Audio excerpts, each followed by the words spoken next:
दूसरा पिक्चर पेश करते हैं। ये जो वर्ल्ड इकोनॉमिक फोरम वाले जो अपना ये 1 मिनट जरा सा उसको अर्श 1 मिनट दिखाइए, मैं जरा वो दिखाऊं कि वर्ल्ड इकोनॉमिक फोरम के जो ग्लोबल लीडर्स प्रोग्राम है, उस प्रोग्राम से कौन कौन लोग बाहर निकले हैं। लीडर बनाते हैं, फिर पैसा लोन देते हैं, ये प्रोजेक्ट्स देते हैं, तो ये स्टीरॉयड जैसे होता है, इमीडिएटली स्टीरॉयड में फायदा हो जाता है। तो ये देश के लिए स्टीरॉयड होता है। तो हर नेता अपना 5 साल में ये स्टीरॉयड से चलाता है, पॉपुलैरिटी लेता है।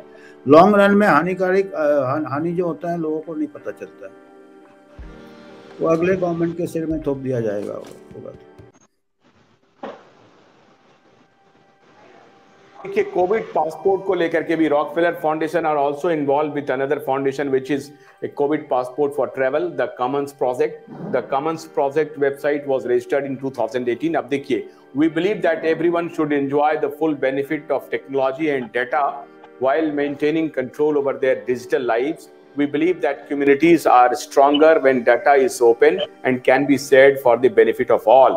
The Commons Project, the WEF, World Economic Forum, and the Rockefeller Foundation all met together on July 9th, 2020 में।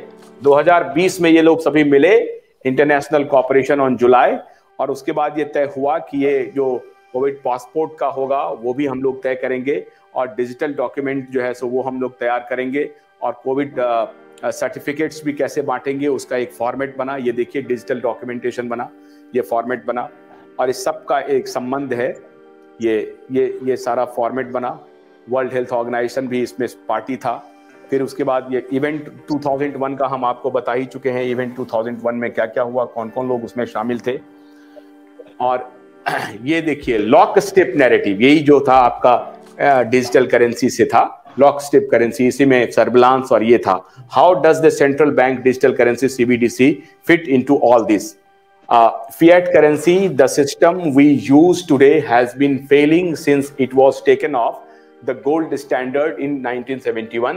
The purchasing power of the US dollar has been eroded substantially since then, compounded by the Federal Reserve policies since the 2008 global financial crisis, the results of which we are seeing today. The US dollar is at risk of collapse and they know this. अब इसका कहानी क्या है कि ये US dollar जो है वो कोलैप्स करने के वर्ज पर आ गया है, और इसीलिए ये डिजिटल करेंसी का जो है, डॉक्टर साहब, ये डिजिटल करेंसी का भी ताना बाना बुना गया। और डिजिटल करेंसी का ताना बाना कब आएगा? जब सब चीजें स्मूथली चल रही होंगी तो कुछ होगा नहीं ना। इसलिए क्राइसिस क्रिएट करो, और पूरी दुनिया में एक क्राइसिस क्रिएट हो गया, सडन क्रिएट हो गया, नेचुरली क्रिएट हो गया। Anthony Fauci, National Institute of Health, Wuhan Institute of Virology, Eco Health Alliance, ये सबका बड़ा ही अच्छा तारतम्य हो गया, WHO से रिलेशन हो गया, बड़े अच्छे दोस्त बन गए, ये बड़े अच्छे दोस्त बन गए। और एक क्राइसिस आ गया, और क्राइसिस आते ही हमने डिजिटल करेंसी इंट्रोड्यूस कर दिया, और भारत उसका सबसे बड़ा बाजार बन गया। भारत उसका सबसे बड़ा बाजार बन गया। और US डॉलर, आज की स्थिति यह है कि हमारे यहाँ US डॉलर भी मजबूत है, हमारा रुपया टका कमजोर है और US डॉलर मजबूत है, और हम डिजिटल करेंसी को भी अपना चुके हैं, हम उसके एजेंडे पर जा चुके हैं। ये है वर्ल्ड इकोनॉमिक फोरम और रॉथशिल्ड और रॉकफेलर। और अब देखिए, the call was titled cross border payment. ये देखिए, ये टाइटल था Cross Border Payment, a vision for the future.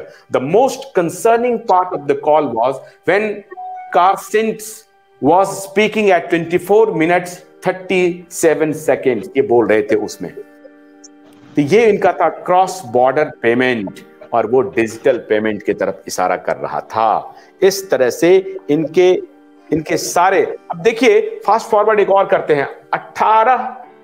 अक्टूबर 18, 2021 को Boris Johnson invited 20 of the most powerful people on the planet, along with Bill Gates, to 10 Downing Street, the infamous meeting where no one was following coronavirus guidelines. अब देखिए कहानी, दुनिया के लिए ये corona virus guidelines ले आए, Covid passport से लेकर के तमाम तरह का रिस्ट्रिक्शंस आ गया, लेकिन 18 अक्टूबर 2021 को जो बोरिस जॉनसन ने जिन 20 लोगों को, दुनिया के ताकतवर लोगों को बुलाया था, उसमें बिल गेट्स स्वयं था। वो कोई कोरोना वायरस का गाइडलाइन फॉलो नहीं कर रहा था। इससे साबित होता है कि पूरा खेल क्या था।